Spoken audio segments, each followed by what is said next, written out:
My husband refused to take me to the hospital while I was in labor. A kind stranger helped me give birth, and he turned out to be a divorce lawyer. My name is Selena. I'm 30 years old, and just a few days ago, I became a mom to my little boy, Julian. I wish I could say this was the happiest time of my life, but unfortunately, it's not. Right now, I'm in the middle of a divorce, and instead of support, I'm being blamed by just about everyone around me. I know that raising a child alone won't be easy, but I'd rather face the challenge than keep my son in the toxic environment he would have been stuck in if I hadn't walked away from that marriage. I've made my share of mistakes, and I need some honest opinions. So, here goes nothing. I met Xavier back in high school, and we'd been together ever since. At the time, he seemed like the perfect boyfriend. He did all the things a girl dreams of. Planned sweet dates, surprised me with flowers, even took me to get my nails done. The only people he ever put before me were his mother and sister, and honestly, I didn't mind. In fact, I saw it as a good sign. I figured, if he treated the women in his life so well, then as his wife, he'd treat me even better. Turns out, I couldn't have been more wrong. The moment we got married, everything changed. It was like, to him, the chase was over, and I became something he didn't need to put effort into anymore. That's when I entered the phase of being taken for granted. Emotional abuse isn't something you always recognize right away, it sneaks up on you over time. And when you love someone, it's even harder to see it for what it is, let alone break free from it. Looking back now, I can see so many red flags, so many moments when I should have realized Xavier lacked boundaries and didn't know how to prioritize. But love blinds you. Take our wedding day, for example. His sister and mother were my maids of honor, and they both showed up wearing white dresses with long, dramatic trains. I had clearly told them all the bridesmaids and maids of honor were supposed to wear pink. But when I pointed it out to Xavier, he brushed it off. He told me it didn't matter, that I was ruining the day by being petty, and I should just focus on something else. And that wasn't the worst of it. His sister made sure she was in almost every photo. She even photobombed our couple's pictures. At one point, the photographer got fed up and asked her to stop, but Xavier just laughed and said, "Oh, she's just having fun. The pictures will probably turn out better with her in them." She wasn't some little kid, she was 25 years old and already engaged to be married herself. I was mortified. That was the moment I realized I had been completely wrong about Xavier, but by then, it was too late. I was already his wife. The only good thing was that my cousin and his wife had gifted us a house as a wedding present, so we moved in there after the wedding. That meant I didn't have to be around my in-laws much. But Xavier? Every weekend, without fail, he went to their house. He never spent the weekends with me. When I brought up the fact that we hadn't even taken a honeymoon, his response was that we would go after his sister's wedding so that she and her fiancé could come along. And here's the kicker, her fiancé, Elias, was a freeloader, and Amelia, his sister, wasn't working either. I had tried bringing up the fact that marriage comes with a lot of financial responsibility, but Amelia just laughed it off and said, "Oh, my brother will take care of everything." I knew I couldn't do anything about it unless Xavier backed me up, and since he didn't, I dropped it. Looking back, the warning signs were practically screaming at me, but I convinced myself I could fix things. I don't know why I decided to take on the role of Bob the Builder in my own marriage, but there I was, thinking if I won over his family, I'd win over him. When Xavier wouldn't spend weekends with me, I figured I'd go with him instead. The first and only time I did that, I walked into something I never expected. His mother and sister didn't look happy to see me at all. And to make it worse, Elias, Amelia's fiancé, was there too. Turns out, I was the only one who was never invited. I had brought a cake along and told them I came to surprise them. Amelia just smirked and said, "Well, that's a nasty surprise." The whole room laughed like she had just cracked the best joke in the world. Then Xavier's mother, Beatrice, chimed in and told me they hadn't made enough food for me because this was a family gathering and they weren't expecting outsiders. I looked at Xavier, waiting for him to say something, anything, to defend me. I mean, I was his wife, way more of a family member than Elias, but Xavier just stared out the window like he wasn't even in the room. He either zoned out or pretended to. At that point, I told Xavier I'd just drive myself home. He handed me the car keys without hesitation, and as I was leaving, his mom cheerfully told me not to act like a jealous child and intrude on Xavier like that again. I was so humiliated that I didn't say a word. I just left and cried the whole way home. That night, Xavier came home with flowers and chocolates. The next day, he took me out to my favorite continental restaurant. So, no, he wasn't blind to how they treated me, he just didn't care enough to stand up for me. And this became a pattern. For the rest of the week, he would be the perfect husband, treating me like a queen, only for the weekend to roll around and for him to disappear back to his happy family. When he returned, he'd overcompensate until the next weekend arrived, and the cycle would start all over again. At first, I put up with it. But eventually, even the special treatment stopped. It was replaced with pure dismissal. If I ever brought up how lonely I felt on the weekends, he'd act like I was unreasonable.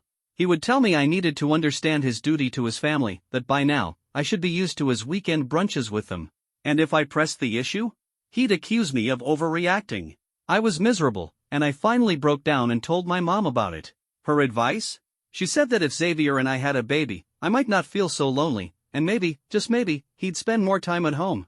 I immediately shut her down, telling her that having a child for that reason would be completely selfish. But the idea had already taken root in my mind, and no matter how much I tried to brush it off, I kept coming back to it. We both had jobs, so I knew I'd probably have to drop the baby off at my mom's on workdays, but on weekends, I'd actually get to spend time with them. And wouldn't Xavier want the same? Wouldn't he want to be there for his child? Slowly, I found myself longing for a baby. When I finally brought it up to Xavier and asked if he thought we were ready to be parents, he was thrilled. He said his mother had been encouraging the idea too. That raised a red flag. I asked why his mom was so eager for us to have a baby, and he just shrugged, saying she was getting older and ready to be a grandmother. Then, almost as an afterthought, he added that it would be nice to have a young man around who could take care of her. I stared at him, stunned. I told him point blank that our child was not going to be born just to look after his mother, and if that was how he saw things, then he wasn't ready to be a father.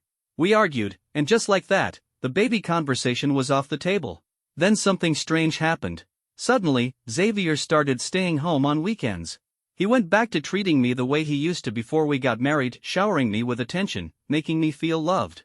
Out of nowhere, he even booked us a trip to the Maldives for our much-delayed honeymoon. That trip was everything I had once dreamed of. We spent a whole week in paradise, and for the first time in forever, I felt special again. Xavier kept saying he wanted to make up for how he had treated me, and like a fool, I believed him. I let my guard down, thinking things had finally changed. When we got back, I found out I was pregnant. Xavier was over the moon, but I was hesitant. Something in me just didn't feel right about the whole thing. He reassured me over and over again that we were ready, and for the first few months of my pregnancy, he treated me like royalty. He took me to every doctor's appointment, made sure I never missed my vitamins, stayed home on weekends, satisfied every craving, and bought all sorts of things for our baby. Then, in the 4th month, the illusion shattered. He had gotten what he wanted. I was pregnant. And now that there was no turning back, he didn't have to keep up the act. Slowly, he started going back to his old ways. By the time my due date was approaching, I was drowning in depression. My mom came over to help, but she never really acknowledged how Xavier was treating me. To her, it didn't matter, he was rich, and in her eyes, that was all that counted. My due date was in the 3rd week of December. About 2 weeks before that, my mom had to leave town for her brother's funeral. I couldn't go because I was too far along. That weekend, I begged Xavier to stay home with me. My uncle had just passed, I was grieving, and I didn't want to be alone. I told him exactly that. I didn't ask for much, but this one time, I needed him to just be there for me. He barely looked up and said, "Sel, you're about to be a mother. You're going to have to make a lot of sacrifices in the future, so spending one day alone is nothing compared to what's coming. You should just sleep it off. I'll see you tonight. Don't wait up, I'll have dinner with them. Bye, honey. Take care of yourself for our little Julian." And just like that, he took the car keys and walked out the door. He didn't even give me a chance to respond. That day, I felt worse than usual, so I lay down to rest and ended up falling asleep. When I woke up, I was hit with the most excruciating cramps. Then I noticed something, the bed was soaked. A wave of panic rushed through me as I realized what had happened. My water had broken. I grabbed my phone and called Xavier. He declined my call. I called again. He declined it a second time. The third time, he finally picked up, and his voice was laced with irritation. I was nearly screaming. My water broke. Instead of panicking like any sane husband would, he sighed and said, "So why are you wasting time calling me? Call the hospital or something." "I don't know, man. Gosh. You're a grown woman. Pull yourself together and handle it. I'm literally in the middle of brunch with everyone. Even Elias's parents are here. Stop calling me." Then the line went dead. I stared at my phone in disbelief. My husband, the father of my child, had just abandoned me in the moment I needed him the most. Xavier had taken the car, so I couldn't even drive myself to the hospital. With no other choice, I stepped outside and tried to flag down a car. A kind gentleman pulled over right away and quickly helped me into his car. He rushed me to the hospital, handling all the paperwork when we arrived. His name was Mr. Singh. After I was settled in, he asked if I wanted him to call someone for me. I gave him Xavier's number. After a while, he returned and told me that no one was answering. I had no one. No family. No friends. No husband. But Mr. Singh, a complete stranger, was there for me. When Julian was born, Mr. Singh was the only one who showed up to see me. He brought baby clothes, fruit, and even chicken wings, saying, "New moms need to eat well." I nearly broke down right then and there. It felt like my uncle's spirit had sent this man to me since he couldn't be there himself. Before he left, he congratulated me, patted my hand, and even held Julian for a moment, murmuring a quiet prayer over him. Then he looked at me and said, "You remind me of my daughter. If you ever need anything, call me." He handed me his business card. That's when I saw it, he was a divorce lawyer. I couldn't ignore the signs anymore. My guardian angel was practically screaming at me. Without hesitation, I told Mr. Singh that I needed to move out. I needed a place to stay. Without missing a beat, he said he had a penthouse I could live in and assured me that I wouldn't have to worry about rent until I got back on my feet. As he turned to leave, he glanced back and said, "By the way, you can call me uncle, child." That night, Xavier finally called. I watched the phone ring, but I didn't answer. Then he sent a text asking which hospital I was at. I didn't reply to that either. The nurses, sensing what was going on, asked if they should call social services. I told them no. They were kind and understanding, and when my mom called, I ignored her too. I knew if she found out where I was, she'd tell Xavier in a heartbeat. The next day, Uncle Singh returned with news everything was ready for me to move in. There wasn't much to set up since the penthouse had been his daughter's home before she moved to Germany for work. He said he missed having someone in the space and that his wife was eager to meet me. He drove me there himself, and when we arrived, his wife Auntie was already waiting. She welcomed me warmly and immediately started making sure I was comfortable. For the first time in a long time, I felt safe. Uncle and Auntie kept asking if I needed anything, if there was something they could do for me. But the truth was, I didn't need anything more than what they had already given me. A safe place to stay. Eventually, I opened up and told them everything, the entire mess of my marriage, my pregnancy, and how I ended up giving birth alone. When I was done, I looked Uncle in the eyes and asked him to start the divorce proceedings. He studied me for a long moment before speaking. "Are you absolutely sure about this?" I didn't hesitate. I've never been more sure of anything in my life. Uncle nodded. Then he advised me to at least inform Xavier about Julian's birth. So, I sent him a text. His response? Instead of asking if Julian and I were okay, instead of showing even an ounce of concern, he said it was careless of me not to have told him sooner. Then, as if he had any right to make demands, he insisted that we immediately take Julian to meet his family. I was stunned. The audacity. I shot back, "It's bold of you to think I'd ever take my son to meet that toxic group of people." For a moment, he went quiet. Then he spoke again, this time in a patronizing tone. "Don't be a child. We have to take Julian to his godmother." I froze. His what? Xavier scoffed like I was being ridiculous. "My sister." Obviously. That was the last straw. "You know what's ridiculous?" I shouted. You're the damn joke. I had to take a lift to the hospital and give birth alone. If you loved me, if you loved your son, you would have been there. But you weren't, because you're a selfish coward. You and your entire family are insane. And you will not be a part of my son's life. You'll be hearing from my lawyer soon. I'm divorcing you. Before he could say another word, I hung up, shaking with rage. When I turned around, Auntie was watching me with concern.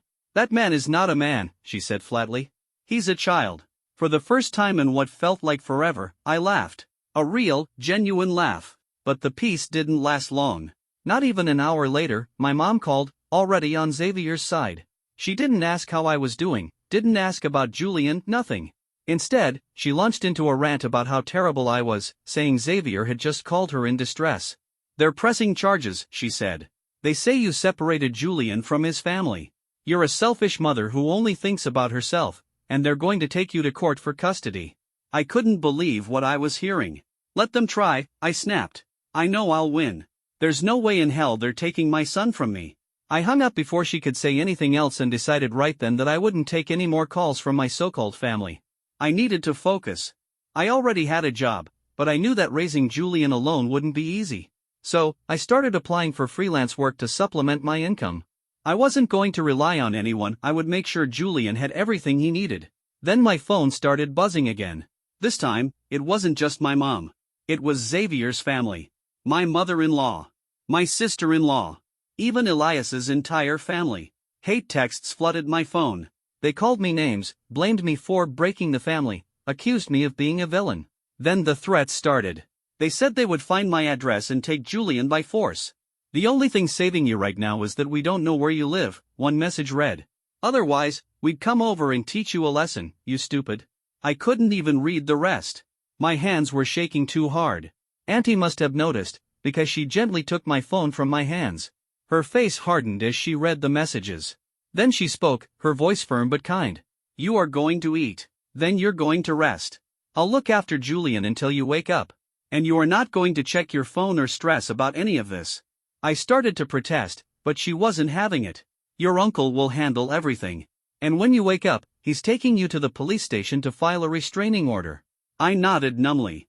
Maybe for the first time in my life, I actually let someone take care of me. Hey, guys. I just needed to vent. Writing this all out helps me process my thoughts.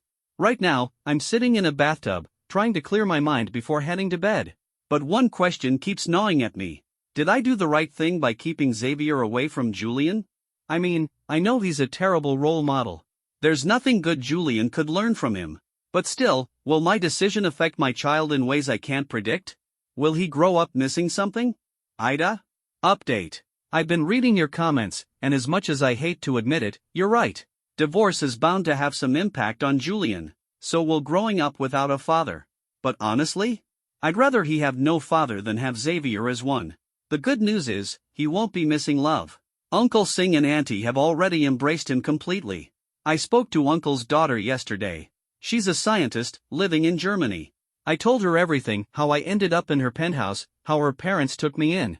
When I finished, she smiled and said, this wasn't chance. This was God's design. She told me she had been worried about her parents being lonely, but now, for the first time in ages, she could hear the happiness in her mother's voice. Then she said something that surprised me. Don't worry about the rent just yet. I thanked her, and to my shock, she thanked me back. I can't even describe how lucky I feel. Uncle Singh will be the strong male role model Julian needs. When the time comes, I'll be honest with my son. I'll answer his questions truthfully and teach him to be a real man, one who isn't controlled by his mother like Xavier was. We'll see how things go. Update 2. After my nap, Uncle took me straight to the police station to file the restraining order. Auntie stayed home with Julian, and I felt at peace knowing he was in her care. Since then, things have been quieter. The restraining order seems to have scared Xavier's family into silence, for now, at least. But today, something happened. I was out for work when, out of the corner of my eye, I thought I saw someone. A familiar figure. Elias. I can't be sure, it could have just been paranoia. But the feeling won't go away. I haven't told Uncle and Auntie yet. I don't want to worry them unnecessarily. But if I see him again, I don't know what I'll do. For now, I just need to stay alert. The restraining order is in place against Xavier's family, but that doesn't mean Elias can't still try to contact me. And honestly, that's what worries me the most. I don't want any of them finding out where I live. I'll keep you guys posted. Update 3. Hey, guys. Last night was terrifying. My penthouse got egged. Auntie and Uncle had gone home for the night, so I was alone with Julian when it started. The sound of eggs splattering against the windows and walls made my skin crawl, but what scared me the most was Julian's reaction. He woke up screaming, completely inconsolable. I grabbed him, held him close, and rocked him as he sobbed into my shoulder. But inside, I felt frozen, paralyzed. 15 long minutes. That's how long it went on before it finally stopped. Even after the noise faded, I couldn't move. I just sat there, holding Julian, trying to calm him down while my heart pounded out of my chest.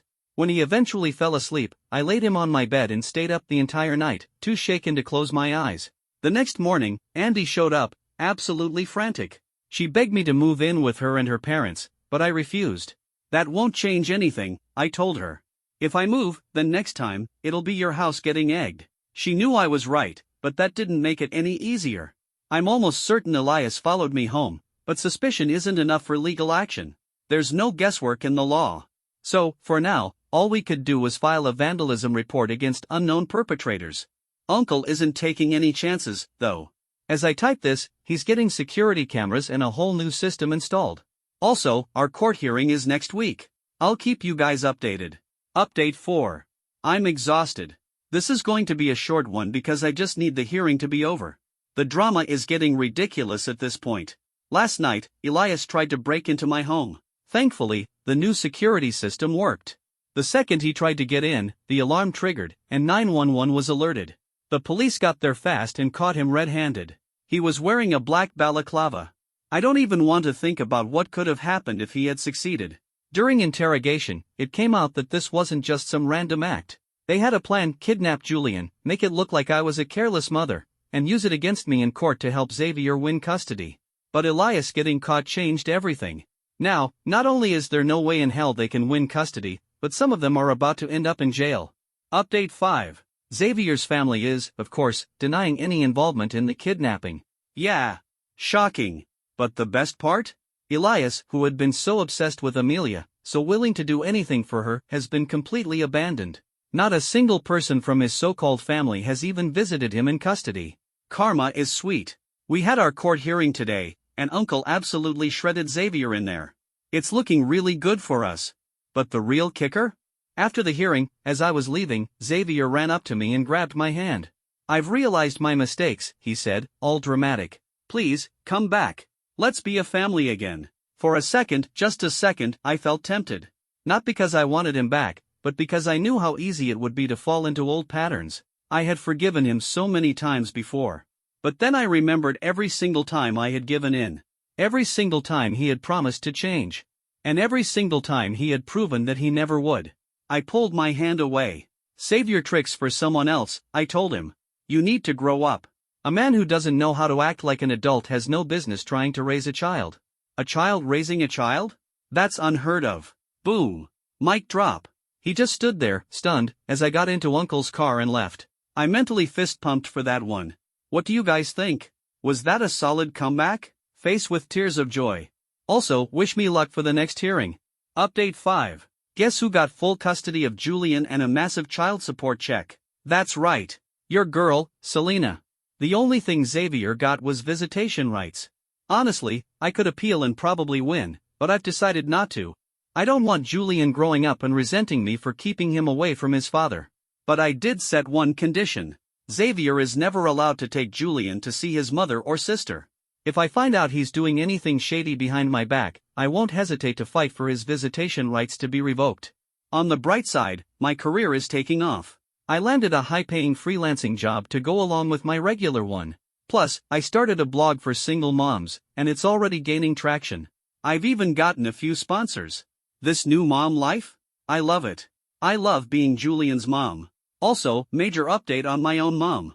After the kidnapping attempt, she finally realized I had been right all along. She apologized and even thanked Uncle and Auntie for everything they had done for me. And when she saw Julian for the first time, she broke down crying. She held him close and cursed Elias, saying, "There's no greater pain for a child than being separated from their mother." I couldn't agree more. As for Elias, his trial is ongoing, but Uncle says there's no way he's getting out of this. With all the evidence against him, he's definitely going to jail. Oh, and Amelia? She's already moved on. Apparently, she's marrying some rich old guy she met at a party after only dating him for a week. I have a friend who lives near Xavier's house, and she keeps me updated on all the family drama. Your girl is getting all the tea. Face with tears of joy. Oh, by the way, I had Xavier move out of our house. That house was a gift from my side of the family, so there was no way in hell he was staying there. He officially moved out this week, which means I'm finally going back to my old home. I'm beyond grateful to the Singh family. I don't even know how to properly express it, but I'll spend the rest of my life trying to show them how much they mean to me. And now, I can finally start living. I stayed with the Singhs for 2 months, completely rent-free. I tried to pay them repeatedly, but they just wouldn't accept it. In the end, they only took 1 month's rent, calling it my uncle's legal fee for representing me, and they refused to take another penny. I don't even have the words to express how grateful I am for them. Update 6. Hey, guys. I know, it's been 6 months. I didn't mean to disappear on you, but, wow, being a mom is a full-time job. Thank God for my mom and auntie. They take turns looking after Julian when I'm at work, and honestly, I don't know what I'd do without them. These two incredible women have been my rock. I come home every day to warm, home-cooked meals, and after dinner, I get to spend all my time playing with Julian before he goes to sleep. Life feels steady. Finally. Uncle visits us every weekend, and his daughter, who had been living in Germany, came to stay with us for a week. She's just as kind as her parents. Before she left, I asked her if she'd be Julian's godmother. She hugged me and Julian so tightly and just sobbed. My cousin, the one who gifted me my house, is Julian's godfather. When I finally caught him up on everything that had happened, he wasn't even surprised. I always got immature vibes from Xavier, he admitted. I had my doubts. I just wish I could have been there for you. It turns out he had been out of the country during that whole mess, so even if I had tried to reach out, there wouldn't have been much he could do.